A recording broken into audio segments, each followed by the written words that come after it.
வணக்கம். இப்போ இட்லி மாவு மிக்சியில் எப்படி அரைச்சி சாஃப்டாக செய்யலான்னு பார்க்கலாம். முதல்ல இந்த கப்பில் ஒரு 4 கப்பு அரிசியை அளந்து வச்சுக்கலாம். 4 கப்பு வந்து ஒரு நாள் இட்லி ஒரு நாள் தோசை, 2 பேருக்கு ஒரு நாள் இட்லி ஒரு நாள் தோசை ஆகும்.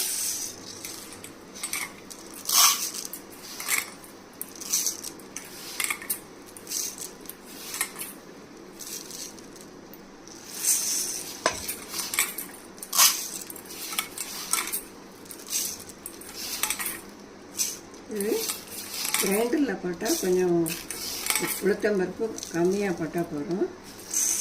3 போட்டிருக்கேன், இது 4.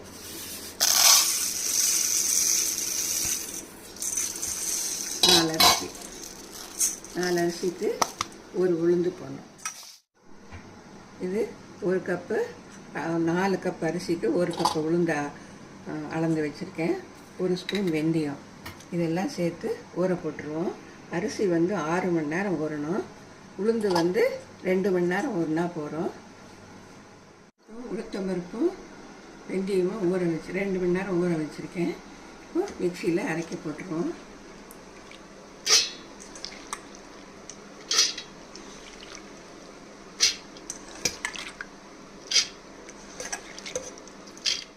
பாருங்கள், இப்போ உளுத்தம்பருப்பு 2 மணி நேரம் ஊற வச்சுருக்கேன் இல்லையா, அதை அரைச்சி வச்சுருக்கேன்.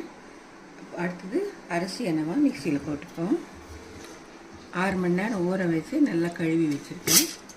மிக்சியில் எடுத்து போட்டுப்போம்.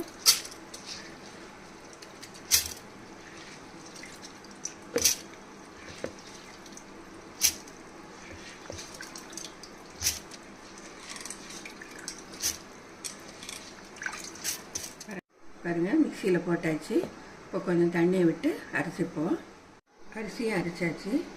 உளுத்தம்பருப்பு அரிசி ரெண்டும் சேர்த்து வச்சுருக்கேன். இப்போ உப்பு போட்டு கலந்து 8 மணி நேரம் ஊற வச்சுருவோம். ஊற வச்சுட்டு நல்லா பொங்கி வரும். பாருங்கள், நேற்று அரைச்சி வச்ச மாவு 8 மணி நேரம் ஊறின மாவு நல்லா பொங்கி வந்துடுச்சு. பாருங்கள்,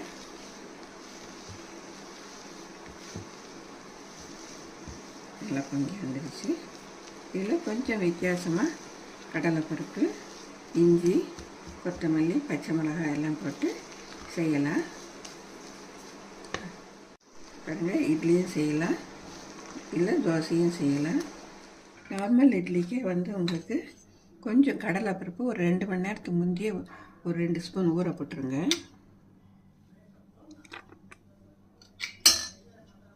அப்புறம் கொஞ்சம் இஞ்சி அதில் போடுங்க, கொஞ்சம் கொத்தமல்லி எல்லாம் போட்டு செஞ்சிங்கன்னா நார்மல் இட்லியை விட இது நல்லாயிருக்கும். எங்கள் வீட்டில் எல்லாருக்குமே பிடிக்கும். இது ஒரு தடவை செஞ்சு பாருங்கள், ரொம்ப நல்லாயிருக்கும். இப்போது தட்டுக்கு எண்ணெய் தடவிக்கலாம். எண்ணெய் தடவிண்டு இட்லி போட்டு வைக்கலாம்.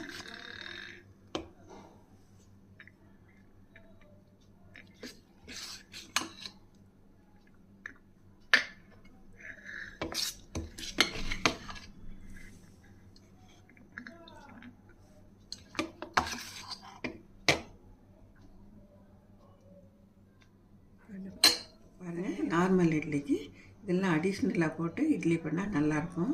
ஒரு 10 நிமிஷம் வேக வச்சுட்டு அப்புறம் உங்களுக்கு காட்டுறேன். பாருங்கள், நார்மல் இட்லியில் இதெல்லாம் சேர்த்து போட்டு இட்லி செஞ்சு வச்சுருக்கேன். இது செஞ்சு பார்த்தீங்கன்னா ரொம்ப நல்லாயிருக்கும். பக்கத்தில் பொட்டுக்கடலை சட்னி ரெண்டையும் பண்ணலாம். இல்லாட்டி பொடியும் போட்டு நீங்கள் சாப்பிட்டீங்கன்னா இன்னும் நல்லாயிருக்கும். செஞ்சு பார்த்துட்டு நீங்கள் கமெண்ட்ஸில் சொல்லுங்கள். உங்கள் ஃப்ரெண்ட்ஸுக்கெல்லாம் ஷேர் பண்ணுங்கள், லைக் கொடுங்க. பார்த்ததுக்கு ரொம்ப நன்றி.